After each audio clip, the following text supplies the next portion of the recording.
presentes. Que Dios les bendiga mucho. Y antes de pasar a la palabra de Dios, vamos a orar para poner la palabra de Dios en las manos de Él. Oremos. Padre bueno, te adoramos y gracias por esta tarde que la iglesia se reúne para adorarte y aprender de ti. Gracias por cada una de las madres, Señor, que tú has permitido disfrutar de ella y que ellas cuiden de nosotros. Bendícela, Señor, y alegra sus corazones. Y, Señor, esta palabra que se va a ser hablada, pedimos que seas tú quien la hable y no yo. En el nombre de Cristo te adoramos. Amén. Bueno, hoy Día de las Madres. Me pidieron que trajera la palabra. Y bueno, voy a hablar de las madres. Me sentí, quizás fuera mejor que lo que voy a hablar aquí lo hablara una madre, pero no, me correspondió a mí hablarlo. Pero vamos a hablar de la madre cristiana. ¿Cómo debe ser una madre que no solamente ha nacido de nuevo, que recibió a Cristo como su Salvador y pasó a ser hija de Dios, sino que una madre que además de haber nacido de nuevo, se ha tomado muy en serio la vida cristiana? Porque a veces nacemos de nuevo, somos cristianos, tenemos la salvación, pero vivimos como si así no fuera. Y básicamente esto que vamos a hablar no sirve solo para la madre, sirve para cada uno de nosotros, padre, madre, hijo y quien quiera que usted sea. Pero vamos a enfocarlo en la madre porque es el Día de la Madre y es importante y es aplicable. ¿Cómo sería una madre? ¿O cómo debe ser esa madre, esa mujer, que no solamente ha nacido de nuevo, sino que además de haber nacido de nuevo, ha tenido una experiencia tal con Dios que se ha tomado en serio el Evangelio y la vida cristiana y lo que significa? Voy a mencionar muchas mujeres que están en la Biblia, no todas, pero sí muchas. Primeramente, voy a hablar de una historia que está en el Evangelio de Mateo, capítulo 15, versículo 21, que habla de la mujer cananea, una mujer de la tierra de Canaán, no era judía. Es importante para entender esta historia. Los judíos tenían su orgullo. Dios se presentó a los judíos a través de Moisés, los rescató, lo hizo pueblo suyo. Y los judíos son descendientes de Abraham, con quien Dios habló cara a cara y hizo un pacto con él. Y los judíos tenían este orgullo de que ellos eran superiores a las demás razas y demás naciones de la tierra. Y parte de ese orgullo era basado en que ellos tenían el templo de Dios, ellos tenían a Dios. Ellos no obedecían a Dios, pero tenían el orgullo de que tenían a Dios. Es decir, muchos de ellos no obedecían a Dios en este momento histórico en que Jesús vino. Y Jesús, como judío, porque Jesús desde el punto de vista biológico es descendiente del rey David, como judío vino y le predicó primeramente el plan de salvación, el reino de los cielos, el arrepentimiento de pecados, se lo predicó primero a los judíos.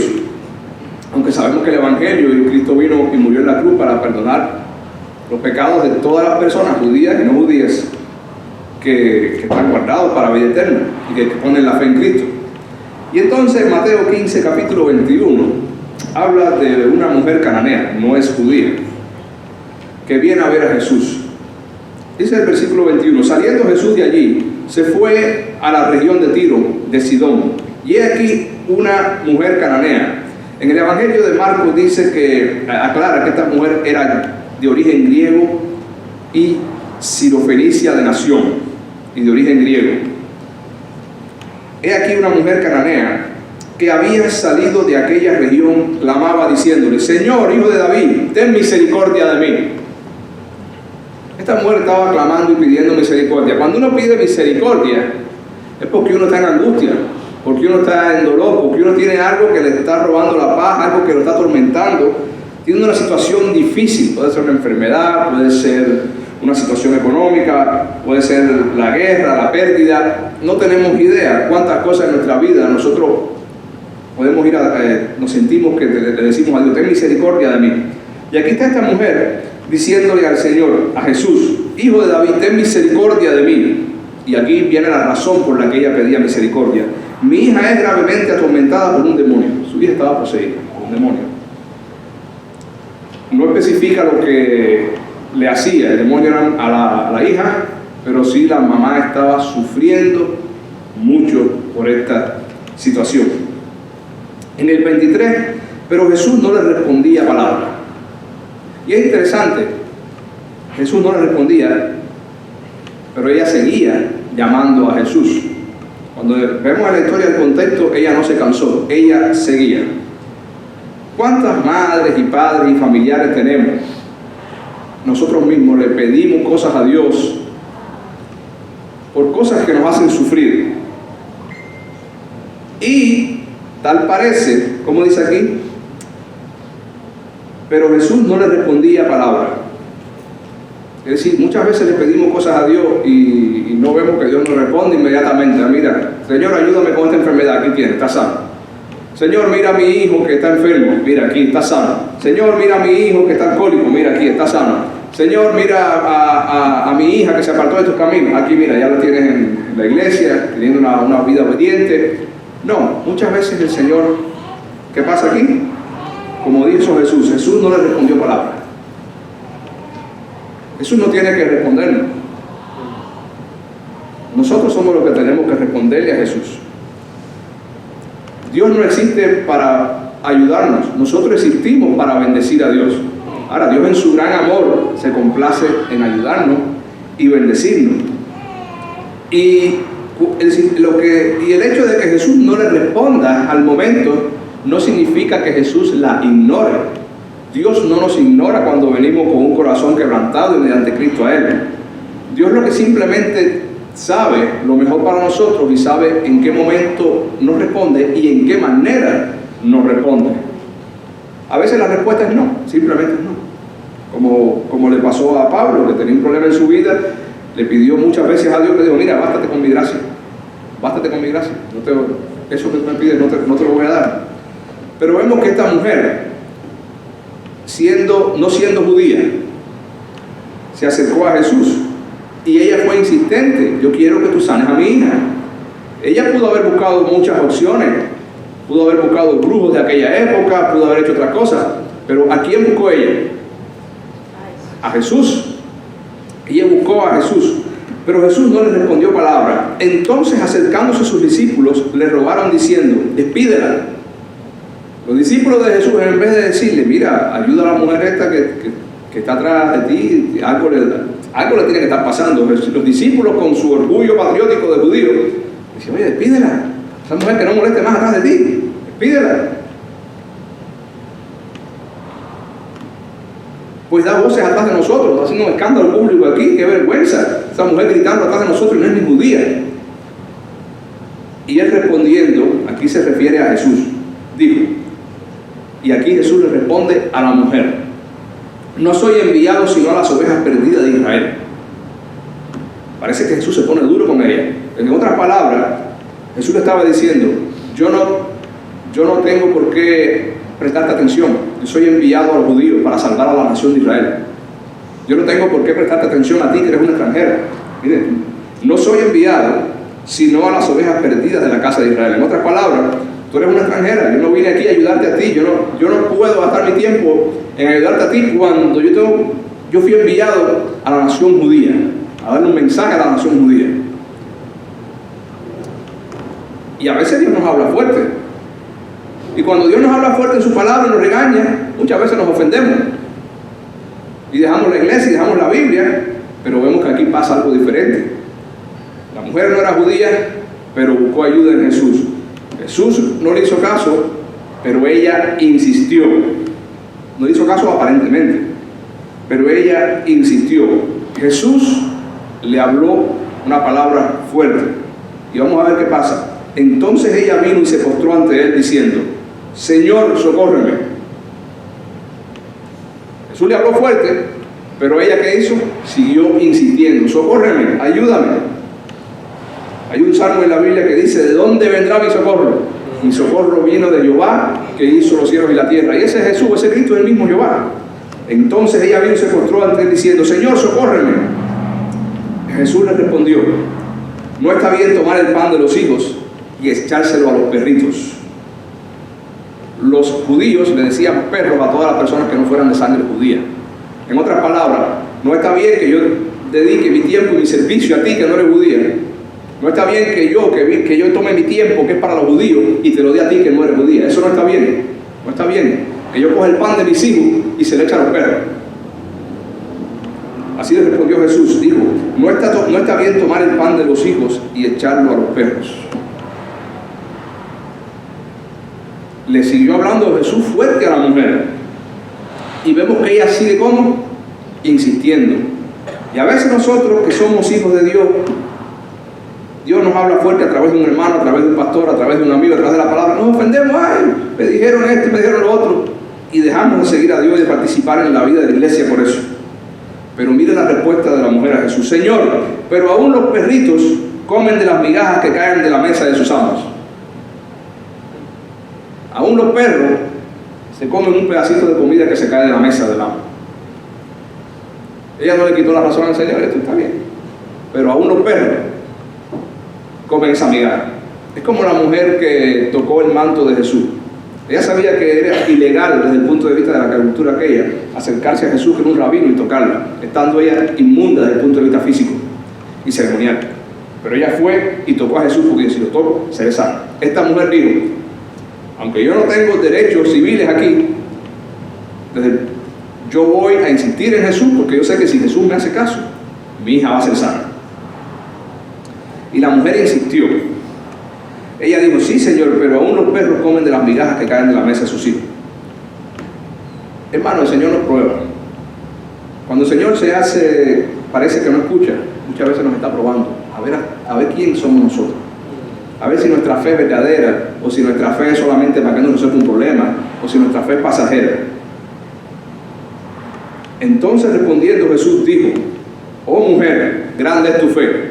Amén. Jesús pasó de ser duro con la mujer, pasó a ¿qué? A felicitarla. ¿Y esto ocurrió de qué manera? Públicamente. Esto no fue oculto, esto fue delante de todos sus discípulos. Grande es tu fe. En más de una ocasión en la Biblia aparece Jesús maravillándose y felicitando a una persona no judía por mostrar más fe que los judíos. Entonces respondió Jesús, oh mujer, grande es tu fe. Hermano, usted no puede dejar de orar por sus hijos.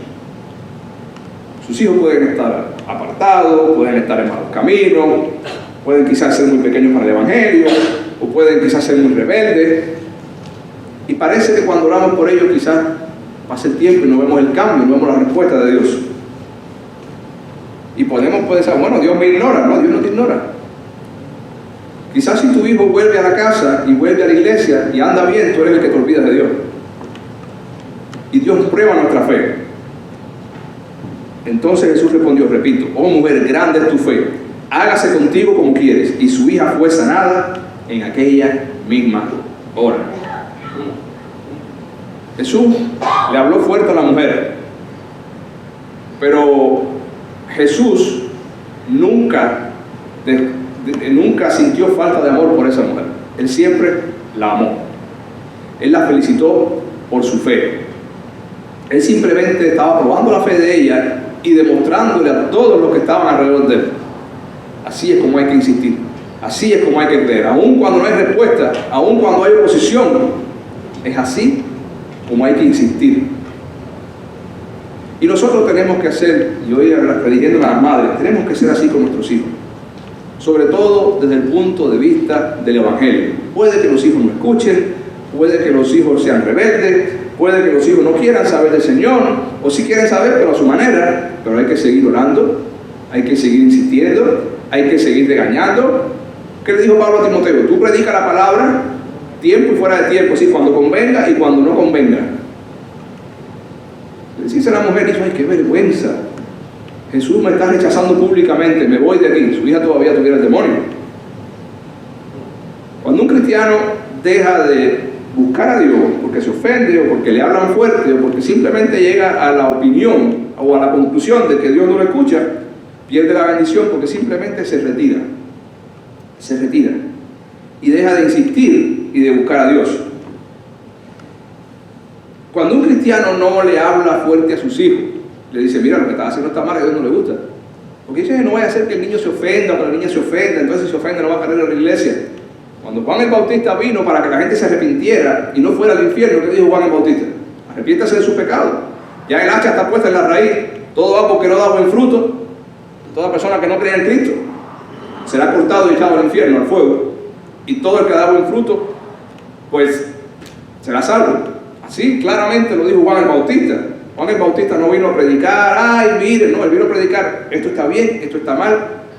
Esta es la condenación para los que no creen en Cristo y esta es la solución para los que se arrepienten. Cristo Jesús. Amén.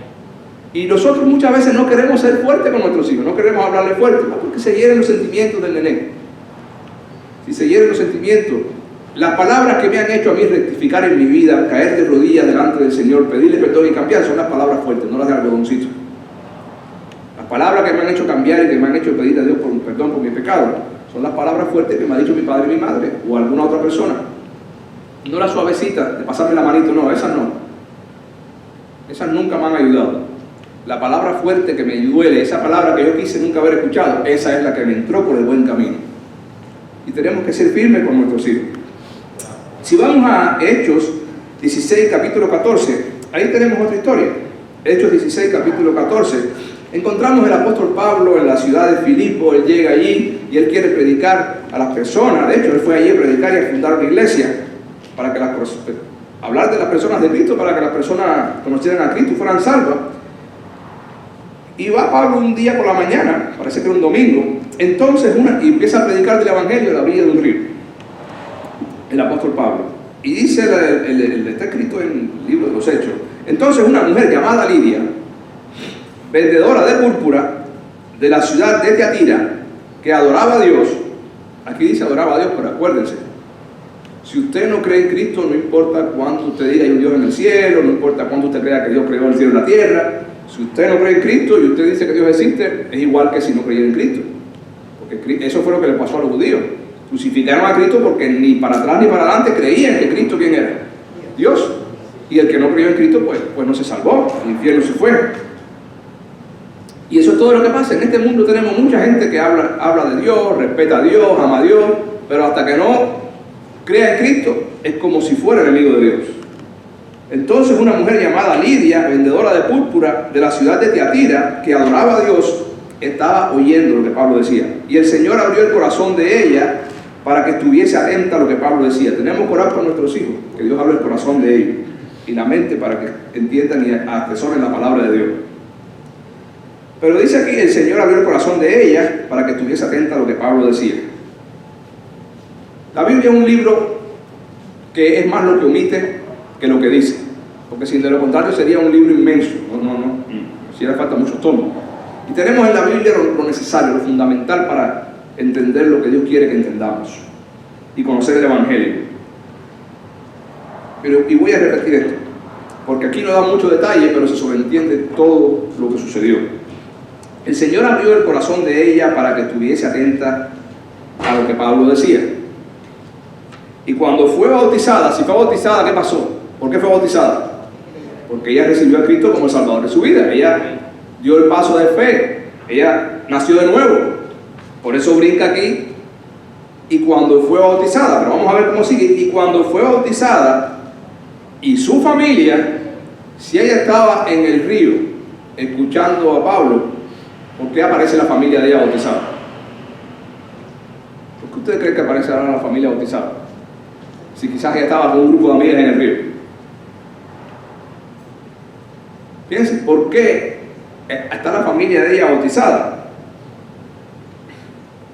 Miren cómo dice la versión de las Américas, nueva versión de las Américas. Cuando ella y su familia se bautizaron.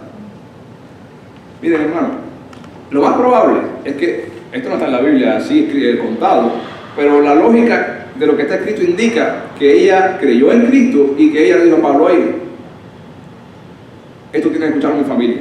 O le dijo a la familia, vengan para acá que esto tienen que escucharlo ustedes. O ella llevó a la familia para el río, o ella llevó a Pablo para su casa. Pero el problema es que ella envolvió en el asunto este del evangelio. ¿A quién envolvió? A toda su familia, al marido, al hijo, a los esclavos y a los siervos, porque en aquella época los esclavos y siervos de la casa se consideraban parte de la familia en muchos lugares. No tenemos idea cuando dice su familia cuánta gente estaba envuelta en eso. El asunto es que todo la persona que estaba relacionada con ella, ya sea de una manera cercana o con otro tipo de lazo, siervos y eso, fueron bautizados. ¿Y por qué fueron bautizados? Porque ella se encargó de que esas personas también escucharan el evangelio que traía Pablo, y ella se encargó de que esas personas prestaran atención. La salvación la da Dios. Esas personas fueron bautizadas porque creyeron, no porque ella tomó esa decisión. Pero ella se tomó esto en serio. Y así nosotros nos tenemos que tomar esto en serio. Y cada mujer tiene que tomarse la vida cristiana en serio. Cada mujer tiene que decir: mi hijo tiene que estar sirviendo, mi hijo tiene que estar orando, mi hija tiene que estar sirviendo u orando. Es esa mamá que cuando ve que la hija lleva una semana sin leer la Biblia, ¿qué pasa? Que cuando ve que la niña anda con mala compañía, ¿qué pasa? Que cuando ve que el niño dice cosas que no debe decir, lo llama: oye, eso no es así, mira lo que está en la Biblia. Una vez escuché una mamá que se paró aquí hace unos años atrás y dijo: nosotros le estamos enseñando a nuestros hijos el temor a Dios. No es enseñarle el temor a mamá y a papá. Mamá y papá cada vez se ponen más viejos, y mientras más viejo, menos caso se le hace, aunque no debería ser así. Es enseñarle a los niños el temor a Dios. Cuando un niño aprende a temer a Dios, o una niña, usted está rescatando a esa criatura del infierno y lo está rescatando de 1000 problemas en su vida, porque le está enseñando a amar a Dios y a tomar buenas decisiones basadas en la obediencia a Dios. Vamos a ver cómo sigue. Bueno, todos se bautizaron en su casa. Ahí pudo estar sus hijos, sus nietos, su esposo. La Biblia no aclara, pero su familia se bautizó, porque ella se encargó de que su familia escuchara el evangelio.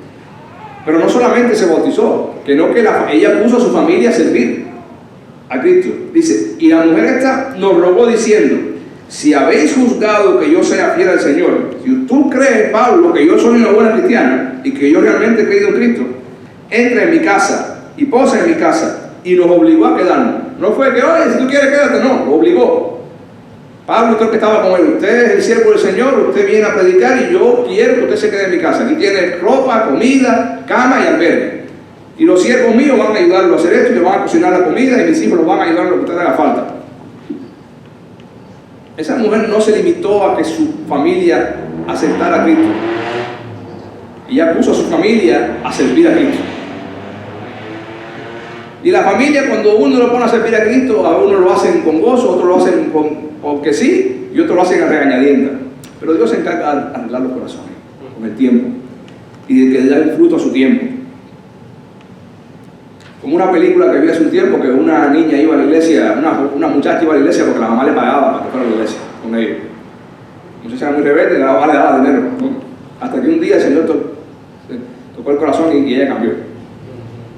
Porque la mayoría de los adolescentes que vienen a la iglesia, no todos, pero la gran mayoría, no se han convertido, ni creen en Dios, vienen por los padres. Tienen conocimiento de la Biblia, pero ni han nacido de nuevo, no digo todo, la mayoría. Y los padres tenemos que encargarnos de eso. Como un libro que mi mamá se está leyendo, mi esposa también, que dice que en la vida de padre y madre, uno de los versículos más importantes que hay en la Biblia es el versículo de la Gran Comisión. ¿Cuál es el versículo de la Gran Comisión? Ir por todo el mundo y hacer discípulos. Así que el primer discípulo que tiene que tener una madre y un padre son sus hijos. Y discipularlo como mismo Jesús discipuló. Jesús nunca fue de algodoncito. Jesús le decía a sus discípulos las cosas que tenía que decirle, cómo se las tenía que decir. Y gracias a eso sus discípulos dieron fruto. Voy a dar algunas notas que tomé. Dice: algo que muestra que una mujer, porque estamos hablando del Día de las Madres, es una verdadera cristiana y que ha nacido de nuevo, es su insistencia e insaciable trabajo y ruegos a Dios por la salvación de sus hijos, porque Cristo sea formado en ellos, porque estos se tomen en serio la vida cristiana, que hace lo que tenga que hacer en oración y ruego y amonestación, enseñanza y reprensión, o dar ánimo para que sus hijos alcancen la fe salvadora en Cristo.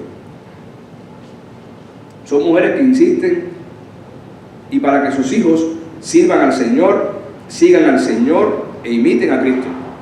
Es aquella mujer para lo cual lo más importante es que su familia imite y sirva a Cristo.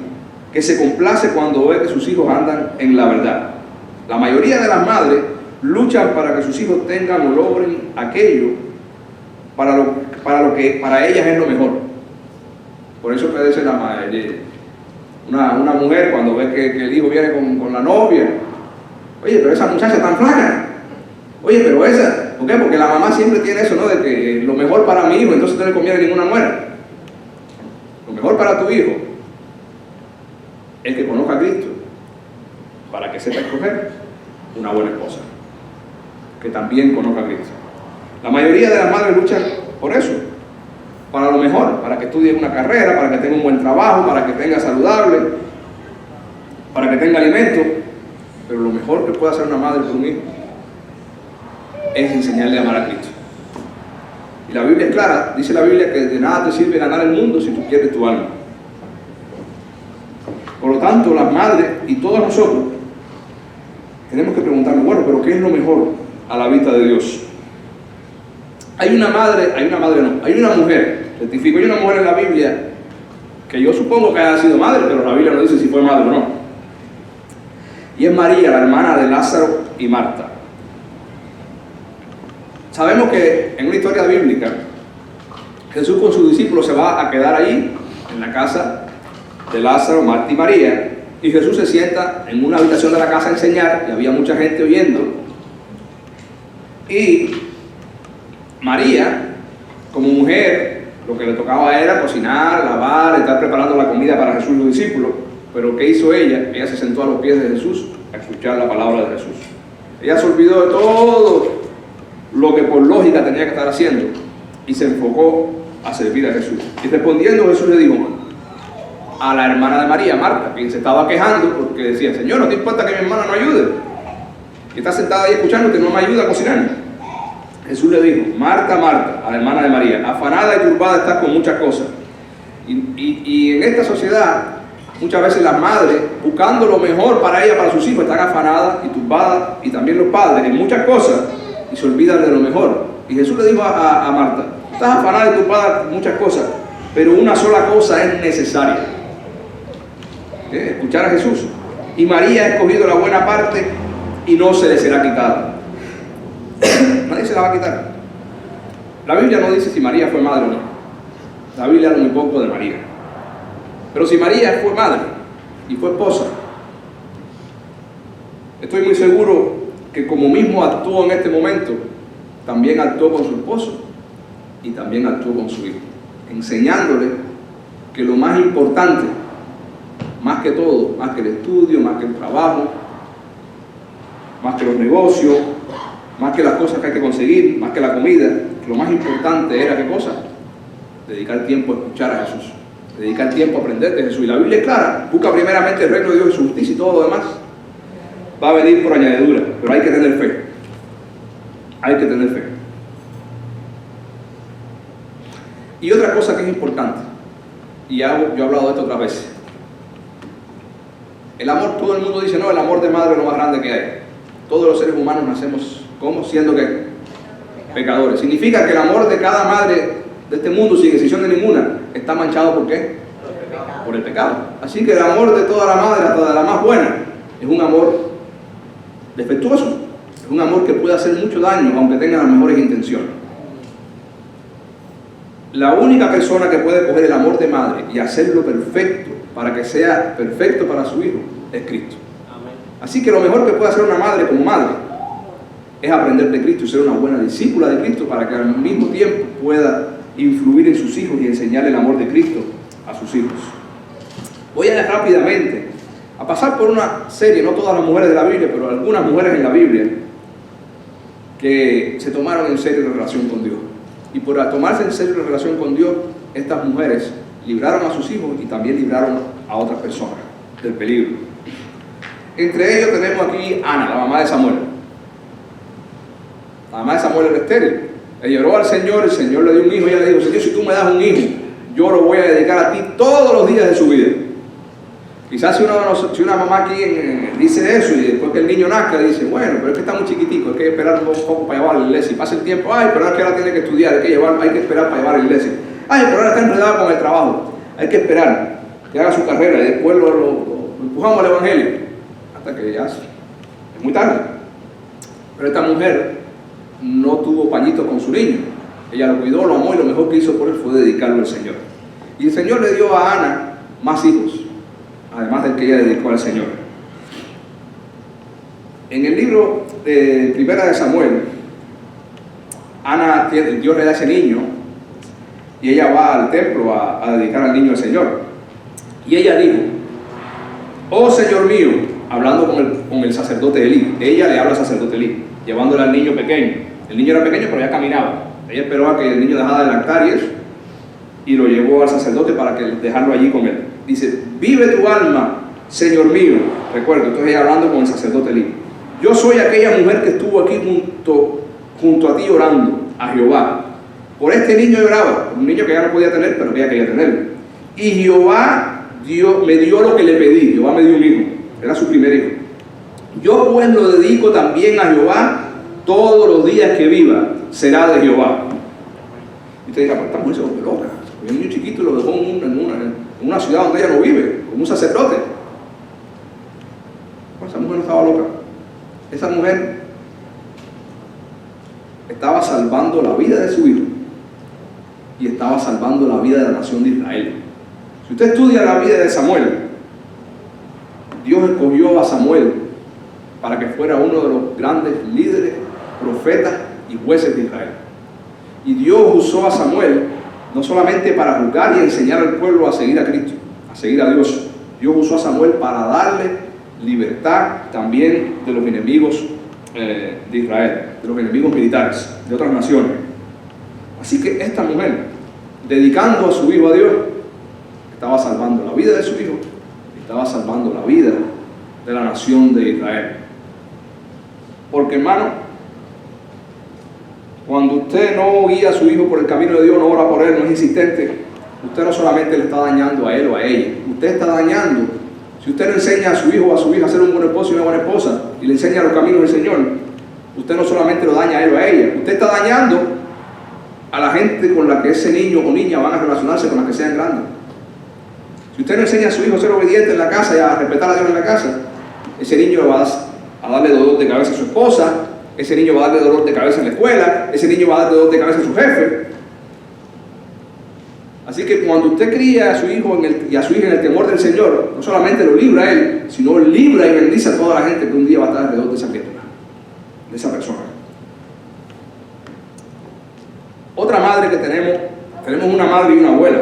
En una carta que escribe Pablo a Timoteo, en 2 de Timoteo 1, 2 de Timoteo 1:5, dice: trayendo a la memoria la fe no fingida que hay en ti. Es decir, Pablo está recordando a Timoteo: tú tienes fe en Cristo y es una fe verdadera, no es fingida, la cual habitó primero en tu abuela Loida. En una familia en que una abuela creyó en Cristo, y en tu madre Eunice, y su mamá también creyó en Cristo. No sabemos si Loida le predicó a Eunice, pero sabemos que está la abuela y la mamá, que ambas creyeron en Cristo. Y estoy seguro que en ti también. Este Timoteo es un pastor joven. Está la abuela, la madre y el niñito, que ahora es pastor de una iglesia, que escuchó el Evangelio. Yo no sé si lo escuchó primeramente de su mamá, pero ¿quién se encargó de que él ejercitara esa fe? Su mamá y su abuela. Y aquí está ahora un siervo del Señor viviendo para la gloria del Señor. Si vamos más adelante, también, no más adelante, pero no lo puse en orden, no puse las mujeres en orden cronológico, simplemente las fui anotando según me venía a la memoria. Pero en la Biblia también tenemos a María, la madre de Juan Marcos. Hay una historia en la Biblia donde el apóstol Pedro, Dios lo libera de la cárcel, y cuando sale de la cárcel va corriendo a la casa de Juan Marcos. María, la madre de Juan Marcos.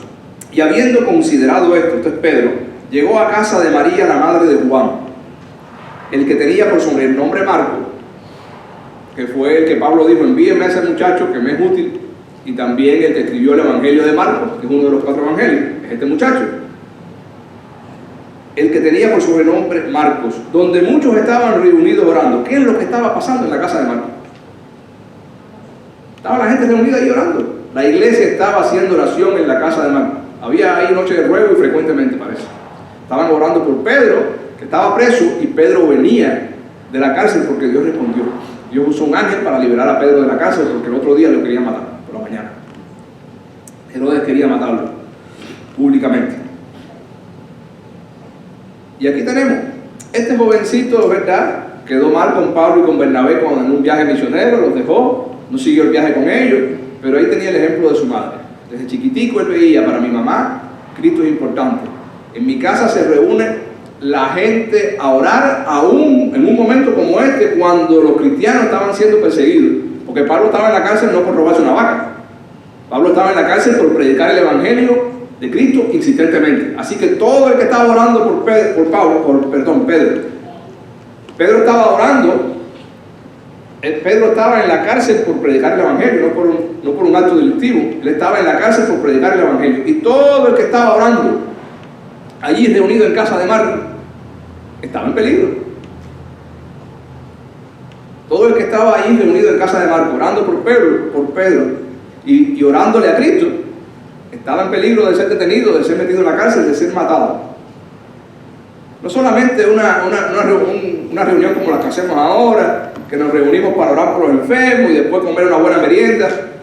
No, eso es una noche donde la iglesia estaba reunida orando por uno de sus pastores que estaba en la cárcel, planificado para ser asesinado, y donde todo el que estaba allí presente estaba en riesgo de ser prisionero o de ser asesinado por las autoridades. Ese era el tipo de culto que había en casa de Marcos. Ese niño, ¿usted cree que eso no influyó? Aquí en casa de mi mamá nos jugamos la vida por Cristo. No solamente que nos reunimos, es que nos jugamos la vida por Cristo. Y allí fue donde Marcos vio la oración contestada, porque vio a Pedro, vio cómo Dios liberó a Pedro de la cárcel. Busca la historia y lea, para que vea de qué forma más milagrosa Dios liberó a Pedro de la cárcel por una oración que fue contestada por este ruego que había en casa de Marcos. Esto quedó en la mente de este niño. Fue colaborador de Cristo, de Pablo, y fue el que Dios usó para escribir el Evangelio de Marcos. Una mamá del Antiguo Testamento es Rahab la ramera, la prostituta. Sí, bueno, vamos a hablar de Rahab la prostituta. ¿No había una mejor persona para hablar de ella? Bueno, sí. Porque delante de Dios ninguno de nosotros es mejor que ella. Y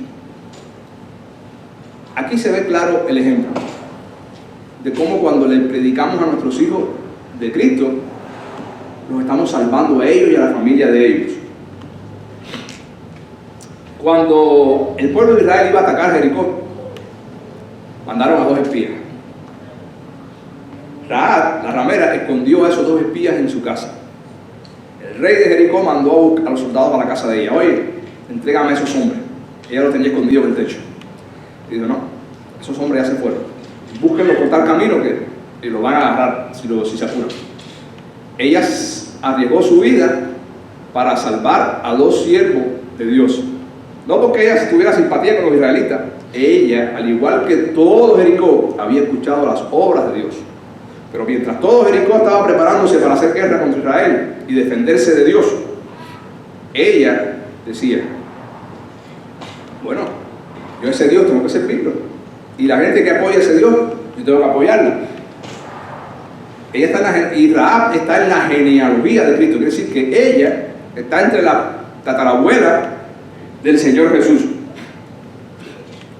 Está en la genealogía del Señor Jesús, desde el punto de vista sanguíneo. Ella salvó a su familia, y vamos a ver cómo es que salva a su familia. Ella le dice a los espías, miren, porque Jehová, vuestro Dios, es Dios arriba en los cielos y abajo en la tierra.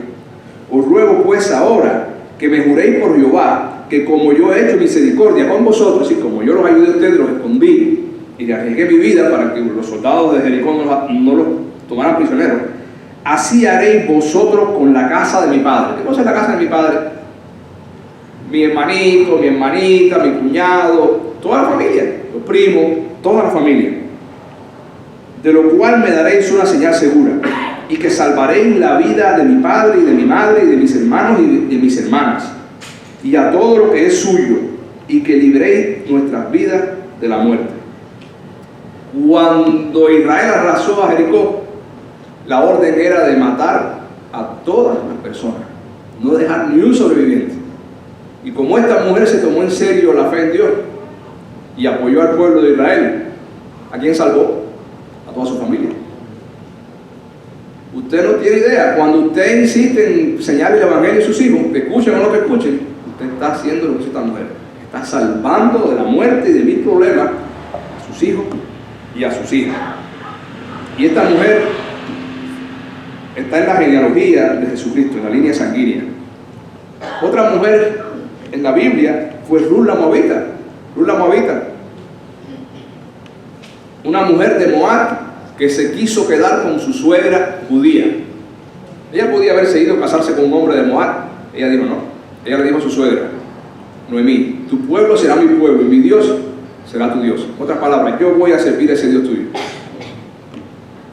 Y por tomarse en serio servir a Dios, Dios la bendijo. Y no solamente Dios la bendijo, ella fue la madre de Obed, que fue el bisabuelo o tatarabuelo, no me acuerdo bien, del rey David. Es decir, que esa mujer fue usada también para bendecir al pueblo de Israel. ¿Por qué? Porque fue una mujer que se propuso, por encima de todo, buscar a Dios. Y estos son solamente algunos ejemplos que les traigo. Dice Proverbios 14:1, la mujer sabia edifica su casa. ¿Qué cosa es edificar? Construir, arreglar, hacerla más grande, extenderla, darle mantenimiento. Si usted no cuida la casa y no le da mantenimiento nunca, ¿qué pasa? Se cae a pedazos. Dice, la mujer sabia edifica su casa. Aquí no se refiere a los 4x4 y a los tornillos. Aquí se refiere a su familia. Edifica a su esposo, edifica a sus hijos. Mas la necia con sus manos la derriba. Con sus propias manos la derriba. Dice, bueno, la mujer sabia edifica su casa y la necia la derriba. Pero ¿cuál es la diferencia entre la mujer sabia y la necia? ¿Solamente que edifique su casa y la derriba? No. La Biblia nos habla claro. Dice la Biblia que el principio de la sabiduría, ¿qué cosa es? El temor a Jehová. Eso se repite en el Salmo 111:10, se repite en Proverbios 1:7 y se repite en Proverbios 9:10. El principio de la sabiduría es el temor a Jehová. Así que podemos parafrasear: la mujer que teme a Jehová edifica su casa. La que no le importa a Jehová, aunque tenga un alto grande en el gobierno, destruye su casa. Aunque tenga 1000 títulos, aunque tenga doctorado, si no tiene a Jehová, destruye a su casa. Y Hechos 16:31 dice, cree en el Señor Jesucristo y serás salvo tú y tu casa. Esto se lo dijo Pablo al carcelero de Filipo cuando estaba pensando en quitarse la vida. La mujer que cree en Cristo, la madre que cree en Cristo, y también el padre que cree en Cristo, y la persona que cree en Cristo y se lo toma en serio, va a salvar su casa y va a salvar su vida y va a salvar a todo el que esté alrededor de él. Y se lo digo a las madres, no seamos suaves con los niños ni con los hijos. Y cuando digo no seamos suaves no estoy hablando de castigo, estoy hablando de decir la palabra correcta, de hablar de la voluntad de Dios, de la opinión de Dios, del punto de vista de Dios, aunque moleste y aunque duela. Porque la palabra de Dios es la que cambia. Es la que coge el corazón rebelde y lo hace manso. Es la que coge el corazón borracho y lo hace sobrio. Es la que coge a la persona violenta y la hace suave. Es la que coge a la persona egoísta y la hace dadivosa. Es la que coge a la persona que no tiene amor y la convierte en la persona más amorosa. La persona más amargada la convierte en la persona más feliz. Así que no nos cansemos, como dice la Biblia, de hacer el bien. Porque a su tiempo recogeremos, si no nos desmayamos. Oremos. Padre bueno, gracias.